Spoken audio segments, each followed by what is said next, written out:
much more with Herbie, and they will be joined by Cincinnati head coach Luke Fickell, another great storyline this season. Let's talk Cowboys, Kevin, as difficult as it may be for Cowboys fans because they're 2-7, 4 straight losses, and starting 4 different quarterbacks in the last 5 games. It all began when Dak Prescott fractured his ankle on October 11th, and now the uncertainty of the player that they franchised has some asking owner Jerry Jones if it's crazy to even talk about him drafting a quarterback in next year's draft. Listen to his answer. Yes. You asked me if it's crazy to bring the idea up, and I'm answering you, yes. We're playing games here, guys, but it's not the thing to be talking about at all. You know, Dak is our quarterback. Okay, well, we have heard that before. But anyway, depending on who the Cowboys would even want to draft a quarterback, chances are they would not be available with that 3rd pick where they are currently projected. That's according to our Football Power Index. The Jets are the front runners for the #1 overall pick. They remain winless, 0-9. Not good. But we're not talking about them. We're talking about the Cowboys right now, as Dan Orlovsky, our NFL analyst, joins me now. So, okay, again, we've heard Jerry say this a million times. He does not want to draft a quarterback. He says Dak is still his guy, but everybody has to be strategic depending on where you end up drafting. What are your thoughts with what Jerry said, what the Cowboys should do? Well, the Cowboys should pray to God that they get one of those first 2 picks in the NFL draft. 3 reasons why. First of all, if you do, it gives you contract leverage with Dak Prescott, who you say you want to pay going on 2 years now. So you don't want to franchise tag him, so it gives you leverage to work out that long-term deal. Second of all, let's say you do want to draft a quarterback. This gives you the opportunity to kind of reset the clock and take a young quarterback, either Trevor Lawrence and Justin Fields. And third of all, if you actually are going to pay Dak Prescott, this is a bad roster. So now you have kind of trade ammunition that teams are going to want to go up to that 2nd pick, and you can kind of acquire a bunch of picks to rebuild this roster. This is a roster that needs that. It's not going to get fixed just with Dak Prescott coming back, so they should hope that they get the 1st or 2nd pick next year. This is what happens when you have a 2-7 record. Exactly. So a lot has to play out with that situation. We talk about the Cowboys a lot for obvious reasons, but Dan Orlovsky believes that there is one team that is not getting nearly enough love from us. And because, you know, Dan, we follow you on Twitter, and this is what you said today. Twitter. Team that needs to be talked about more nationally, Raiders. Offense that needs to be talked about more nationally, Raiders. Player that needs to be talked about more nationally, Derek Carr of the Raiders. So why are you so high on the Raiders? Well, they're so good on 3rd downs. If you look at some of the things that become themes of what propels teams to go to be part of the playoffs, 3rd down offense is one of them. Last year, 5 of the top 6 offensive 3rd down units in the NFL went to the playoffs. And so this is a team that's so good using formations on 3rd down.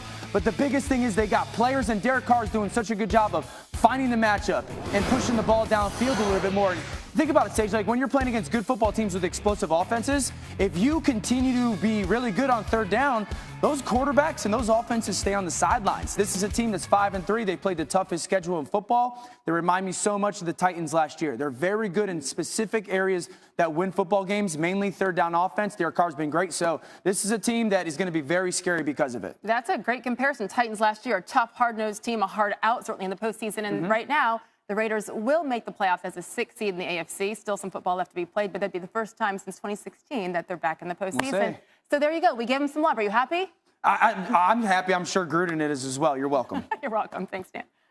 Still to come, back to the Masters and the crash course for Bryson DeChambeau. All the protein shakes. The U.S. Open champ is ready to take on Augusta National. And Stephen A. Smith standing by live with a must-see segment. It's his special SportsCenter edition of Oh, No, You Didn't. That's ahead.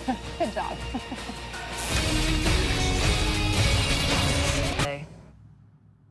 Well said, Sydney. Thank you so much to the veterans out there. This weekend's game featuring #1 Alabama and LSU has been postponed due to COVID-19 concerns. It is our breaking news here on SportsCenter. Also, the game featuring #5 Texas A&M at Tennessee on Saturday has been postponed to December 12th. It's due to a combination of positive tests, contact tracing, and subsequent quarantining of individuals within the LSU and Texas A&M programs. It's been a very active week in the SEC for the wrong reasons. Just yesterday, Saturday's Auburn-Mississippi State game was postponed until December 12th. Arkansas head coach Sam Pittman has also tested positive for the coronavirus. He will not coach the team Saturday at #6 Florida. College Game Day's Kirk Herbstreit joining us now with much more. When you look at this news coming out of the SEC today, very little flexibility as well in the Pac-12 and the Big Ten moving forward. At what point should the playoff committee start to think about maybe pushing the schedule start back a week here in December? They probably have already considered that behind closed doors, I would think. I mean, this is a year where if there's ever a year to build contingency plan, it's this year. So I don't think that Bill Hancock has to come out and announce everything that the committee is talking about or considering. But with cancellations and games and teams we're not having a chance to see as often as we'd like, I know if I were on the committee, I would love more evidence before I have to be charged with putting teams up in a ranking. I mean, the more games, the better, right? I think that's for anybody. And the more data, the better. So I don't know if we're going to get to that point, but who knows what they're talking about, and it makes a lot of sense to me as well. Yeah, the more flexibility, like you mentioned, because, again, there is none when you look at the schedule here for the Pac-12 as well as the Big Ten moving forward. So if you don't have enough games, it's hard to judge with the eye who gets in, who doesn't in the playoff conversation. Let's go on the field here after what Notre Dame did in their comeback on Saturday night by delivering that knockout punch in double overtime to beat undefeated Clemson. How do you view this Notre Dame squad compared to Brian Kelly's teams of the past?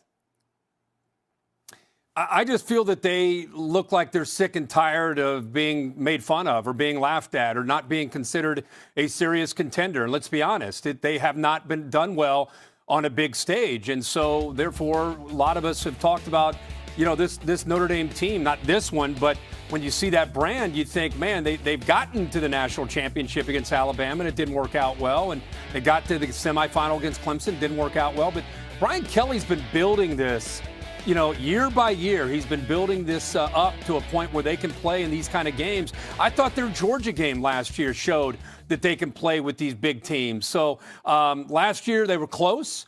This year at home they were able to close the door, and I think they earned a lot of respect. I move them all the way up to 2 at this point, sitting right there behind Alabama. I think they deserve it.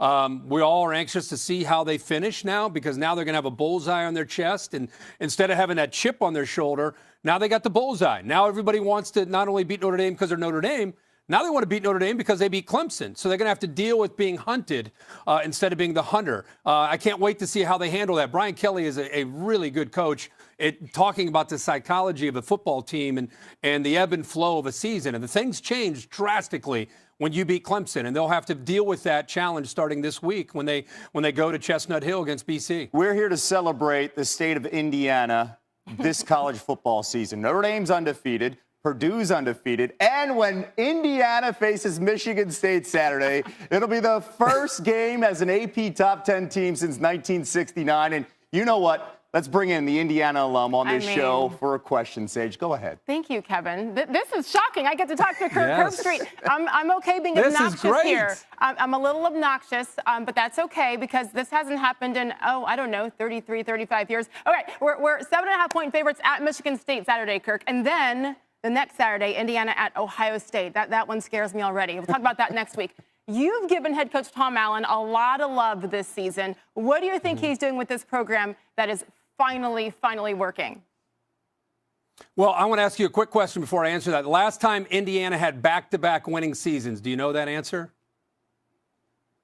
Back-to-back winning seasons. 1993. So 1993 and 94. Yep. Trent Green, the quarterback. They had a really good running back. No, just after. Right after Trent Green. It was John Pacey. John Pacey. It was the year after. So I was still there. Yes, it was and right guess after. what? We paid attention to basketball then. And so now, 30 years later, you're a football school. Hey, you should be so proud of your alma mater, not only because of the fact they're winning, it's how they're winning. Yeah. They had the heroic win with Penix getting in the overtime against Penn State. And these last 2 weeks, man, they took the field against Michigan. In the past, they would hope to win, and they didn't feel like they were hoping to win. They just looked like a better team. I mean, they out-executed Michigan. This was not a fluke. Tom Allen has a confident football team. And I'm just a guy, as much as we talk about who's in, who's out, I love to celebrate teams like Indiana. I love to celebrate coaches like what we're seeing at IU with Tom Allen. I just think that we get so caught up in the national championship and the playoff